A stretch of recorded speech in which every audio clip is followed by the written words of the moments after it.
आऊज़ु बिल्लाहि मिनश्शैतानिर्रजीम बिस्मिल्लाहिर्रहमानिर्रहीम सुब्हानल्लाहि व बिहम्दिही अदद खल्क़िही व रिदा नफ्सिही व ज़िनत अर्शिही व मिदाद कलिमातिही रब्बिश इश्रह ली सदरी व यस्सिर ली अमरी वहलुल उक़दतम मिन लिसानी यफ़क़हू क़ौली वजअल ली वज़ीरम मिन अहली।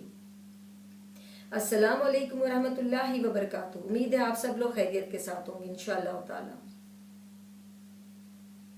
किसी ने मुझसे बोला था कि वसीयत और विरासत के बारे में कुछ बताएं, तो ये बड़ा सख्त किस्म का मौजू है और इसके लिए थोड़ा सा टाइम भी लगा है। उम्मीद है कि मैं इसको आपको समझा भी सकूं और आप समझ भी सकें।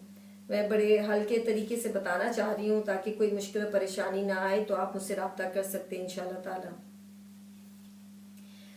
तो 3 चीज़ें हैं जो कि हमारे इस टॉपिक की हैं: रिबा, वसीयत, विरासत। कुरान पाक की सूरह अन-निसा की 2 आयत हैं 11 और 12, जिसके अंदर ये सारे विरासत की तकसीम के बारे में है। ये बहुत अहम आयत हैं और मुश्किल तरीन टॉपिक भी है। बहुत ध्यान से आपने सुनना है और मैं इंशाअल्लाह ताला आराम से आपको समझा सकूं। काश ये अल्लाह मेरी मदद फरमाए, आमीन। इन 2 आयात में अल्लाह ताला ने विरासत के सारे मसाइल बयान फरमाए हैं और इतनी मुख्तसर और जामा गुफ्तगू कर दी है कि इस पर किताबों पे किताबें लिखी जा चुकी हैं, बल्कि हदीस की किताबों में किताबुल फराइज के नाम से चैप्टर्स हैं। इस मसले को बड़े खूबसूरत तरीके से एड्रेस किया गया है। तो जब कोई शख्स इंतकाल कर जाए, पीछे अपनी दौलत छोड़े, तो उसकी जायदाद की तकसीम कैसे होगी, इस पर मुकम्मल गुफ्तगू करने से पहले मैं कुछ बताना ज़रूरी समझती हूँ। विरासत के जो अहकाम इन 2 आयतों में आए हैं 11 और 12 सूरह निसा की, उन्होंने सूरह अल-बकरा की आयत 180 को मनसूख कर दिया, जिसके अंदर वसीयत करना लाजमी करार दिया गया था कि इंसान मरने से पहले वसीयत कर सकता है और अपने घर वालों को जो देना है उनके नाम कर सकता है। और इसी के अंदर ये भी सहूलत थी कि अगर उसके रिश्तेदारों को, घर वालों को वसीयत सही नहीं लग रही, तो वो बाद में अदल के साथ उसकी वसीयत को में रद्द बदल भी कर सकते हैं। मगर फिर इस हुक्म को मनसूख कर दिया गया और सूरह निसा की आयत 11 और 12 आ गई। अब इसमें 3 इस्तिलाहात हैं। एक है रिबा, तोहफा, दूसरी वसीयत और तीसरी विरासत। तोहफा वो है जो इंसान अपनी जिंदगी में अपनी औलाद को दे जाए। दूसरी इस्तिलाह है वसीयत, जो कि मरने से पहले आप अपनी जायदाद का 1/3 हिस्सा उन लोगों के नाम कर सकती हैं जो जरूरतमंद भी हैं और जिनका विरासत में हिस्सा मुकर्रर नहीं है। ये नहीं कि आप वसीयत में से भी उनको दे दें जिनका विरासत में हिस्सा नहीं, उन लोगों को जिनका विरासत में हिस्सा नहीं है। या आपने कोई मदरसे में देना है, आप वो दे सकते हैं, या आपने कोई छोटा सा एक अपना खुद का मदरसा बनाना है, आप वो भी कर सकते हैं। तीसरी इस्तिलाह है विरासत, जो कि मरने के बाद शुरू होती है और जायदाद में अल्लाह ताला ने जो हक मुकर्रर कर दिए सबके घर वालों के, वो ही डन है। उसके अंदर आप कोई रद्द बदल नहीं कर सकते। वो एक बड़े खूबसूरत तरीके से एक रिस्पेक्टिव वे में उस इंसान को मिल जाता है जिसका जायदाद में हिस्सा है और जिसका नाम अल्लाह ताला ने मुकर्रर कर दिया है। अब सबसे पहला है तोहफा, रिबा। सही बुखारी और सही मुस्लिम की मुत्तफिक हदीस है कि नुमान बिन बशीर रज़ी अल्लाह ताला अन्हु ने कहा कि मेरे वालिद ने मुझे एक गुलाम तोहफे में दिया। कहीं गुलाम है, कहीं घोड़ा है लिखा हुआ है। तो उनके वालिद जो कि खुद भी सहाबी थे, उनकी जो बीवी थी वो बहुत जहां दीदा औरत थी और उनको बड़ी समझ बूझ थी। उन्होंने अपने मियाँ से कहा, शौहर से फरमाया कि आप जाके पहले ये आप सल्लल्लाहु अलैहि वसल्लम को बताएं। तो जब वो सहाबी हजरत मोहम्मद सल्लल्लाहु अलैहि वसल्लम के पास गए, बताया कि मैंने अपने बेटे को इस तरह से एक गुलाम तोहफे में दिया है। तो आप सल्लल्लाहु अलैहि वसल्लम ने पूछा, क्या तुम्हारी और भी औलाद है? उन्होंने फरमाया जी। तो उन्होंने कहा, क्या तुमने उनको दिया है? उन्होंने कहा नहीं। तो उन्होंने कहा, तुम इस जुल्म में मुझे गवाह बनाना चाहते हो? अल्लाह से डरो और अदल करो। अगर तुम बाकियों को नहीं दे सकते गुलाम, तो तुम उस बेटे से भी वापस लोगे। उन्होंने कहा, क्या तुम ये ख्वाहिश नहीं करते कि तुम्हारी औलाद बराबरी का सलूक करे तुम्हारे साथ? तो उन्होंने कहा, बिल्कुल, मैं ऐसे ही चाहता हूँ। तो फिर आप सल्लल्लाहु अलैहि वसल्लम ने फरमाया कि तुम भी उनमें इंसाफ और अदल करो। नाइंसाफी करोगे, अपने बच्चों को नहीं दोगे, उनमें बराबरी नहीं करोगे, तो फिर तुम्हें अल्लाह की अताब का निशाना बनना पड़ेगा कि तुम्हें सजा के लिए तैयार हो, क्योंकि ये चीज़ अदल इंसाफ करना बड़ा ज़रूरी है। और मैंने खुद देखा है कि लोग अपने घरों में अपनी औलाद में बहुत फ़र्क रखते हैं। एक आपको बहुत प्यारा लग गया तो बस आपने तो हर चीज़ उस पर निछावर कर देनी है, और दूसरे बेचारे जो है ना वो शक्ल देखते रह जाते हैं। मेजॉरिटी मैंने देखा है कि एक आधा जो है वो पीछे रह जाता है और बाकी दो बहुत आगे हो जाते हैं, यहाँ तक कि उसके मुंह का निवाला भी छीन के वो दूसरे बच्चों को देना पसंद फरमा लेते हैं। ये नाइंसाफी, अल्लाह ताला बहुत हिसाब लेगा। इस तरह बेटियों को जहेज देके विरासत से बेदखल कर दिया जाता है, बेटों को 60 लाख पढ़ा दे के तो उनको पढ़ा दिया जाता है, और बेटी को कहते हैं एक खुड्डे से स्कूल के अंदर पढ़ाई कर लो। ये सारी नाइंसाफियाँ, ये अदलो इंसाफ नहीं है। इन सब चीज़ों का हिसाब लिया जाएगा और अल्लाह ताला माफ़ नहीं करेगा। तो लिहाजा आइंदा आप अगर एक बेटे को तोहफतन खुशी में चाहे 2000 भी दे रहे हैं, आपको अपनी बाकी औलाद को भी ये 2-2 हज़ार देना है। अगर आप नहीं देंगे तो आपको अल्लाह इसका हिसाब लेगा।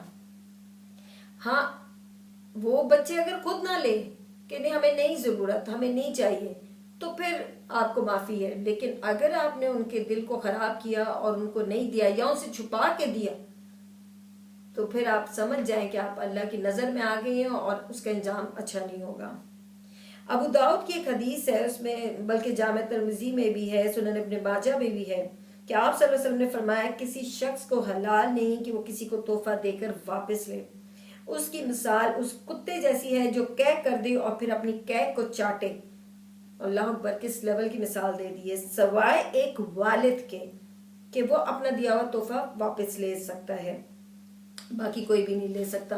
क्योंकि सुनन इब्न माजा के अंदर है कि आप सल्लल्लाहु अलैहि वसल्लम फरमाया कि तू और तेरा माल तेरे बाप का है, तो बाप अपनी दी हुई चीज वापस ले सकता है, मगर बाप अपनी किसी भी औलाद को आंख नहीं कर सकता अपनी जायदाद में से, क्योंकि विरासत की तकसीम अल्लाह ताला ने मुकर्रर कर दी है, वो डन है, उसको उसमें रद्द-बदल करके शरीयत का मजाक नहीं उड़ाया जा सकता।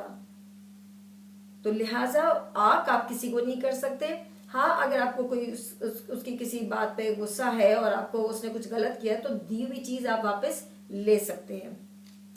बुखारी शरीफ की एक हदीस है कि फतह मक्का के बाद साद बिन अबी वक्कास रज़ी अल्लाह ताला अन्हु जो अशरा मुबशरा में से हैं, फरमाया कि मैं बहुत बीमार हुआ तो मुझे लगा कि मेरा आखिरी वक्त आ गया, तो नबी सल्लल्लाहु अलैहि वसल्लम मेरी इयादत को आए। तो मैंने उनसे कहा कि मेरी एक ही बेटी है, मैं चाहता हूँ मेरी जितनी भी जायदाद है मैं वो सारी की सारी अल्लाह के नाम कर दूँ और मैं उसमें बैतुल माल में दे दूँ। तो आप सल्लल्लाहु अलैहि वसल्लम ने इस बात को नापसंद फरमाया और कहा नहीं। तो उन्होंने फरमाया साद बिन अबी वकास रज़ी अल्लाह ताला अन्हु ने कि अच्छा 2/3 दे दूं। तो आप सल्लल्लाहु अलैहि वसल्लम ने फिर कहा नहीं। अब ये बात याद रखें, यहाँ ये बात वसीयत की हो रही है, विरासत की नहीं हो रही, वसीयत की, जो मरने से पहले आप कर सकते हैं, ये वो वसीयत है, ये उस वसीयत की बात हो रही है कि मैं देना चाहता हूँ। फिर उन्होंने कहा अच्छा 1/3, तो उसमें भी आप सल्लल्लाहु अलैहि वसल्लम को ये बात पसंद तो ना आई, लेकिन कहा अच्छा तुम करना चाहते हो तो कर लो। तो इसलिए 1/3 का जो है हिस्सा तकरीबन समझे कि डन हो गया, बड़े एज पे जाके। अब देखें दीन हमारा जो इस्लाम जो है दीन फितरत है, तो आपने बड़ी लॉजिकल बात उस वक्त उनसे की। आपने कहा क्या क्या तुम ये चाहते हो कि मरने के बाद तुम्हारी औलाद लोगों से मांगे, हाथ फैलाए उनके आगे? तो जो तुम उन पर खर्च करते हो उसका तुम्हें अजर मिलेगा। अपनी औलाद को मुफलिस मत छोड़ना, जो तुम अपनी बीवी को भी लुकमा खिलाते हो उसका भी अजर मिलेगा। और ये बात मैं फिर कह रही हूँ कि मैं वसीयत की बात कर रही हूँ, विरासत की नहीं। अबू बामा रजी अल्लाह ताला अन्हु कहते हैं कि हुज्जतुल विदा के मौके पर आप सल्लल्लाहु अलैहि वसल्लम ने फरमाया कि अल्लाह ताला ने वारिस के लिए अपनी किताब में हक मुकर्रर कर दिया है। अब ये किसी के लिए जायज़ नहीं कि वो अपनी वसीयत उन वारिसों के नाम लिखे जिनको ऑलरेडी मिल रहा है विरासत में से हिस्सा।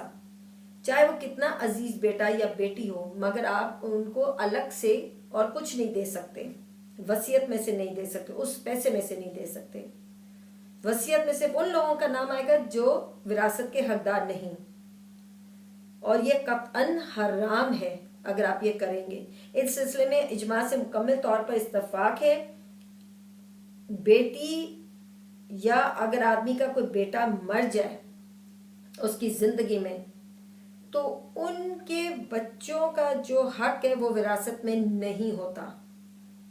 मगर यहाँ अल्लाह ताला ने फिर एक और अदल क्या कर दिया है कि वो जो वसीयत का 1/3 है उसमें से आप अपने पोते पोतियों को विरासत में दे सकते हैं। उसमें से आप उनको हिस्सा, विरासत नहीं, उसमें से उनका हिस्सा दे सकते हैं, क्योंकि वो विरासत के हकदार नहीं है। ठीक है, मेरे ख्याल में मैं आपको दोबारा से ये समझाऊं कि जब आप का बेटा आपकी जिंदगी में इंतकाल कर जाए तो उसके बच्चों का विरासत में कोई हक नहीं होता।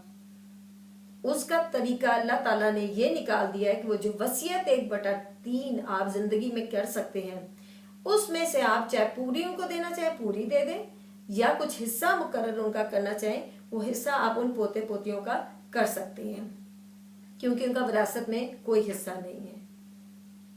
उम्मीद है ये हिबा जो तोहफा है, इसके बारे में जो मैंने आपको समझाया आपको समझ आ जाए कि जिंदगी में आप दे सकते हैं, मगर बराबर के तरीके से।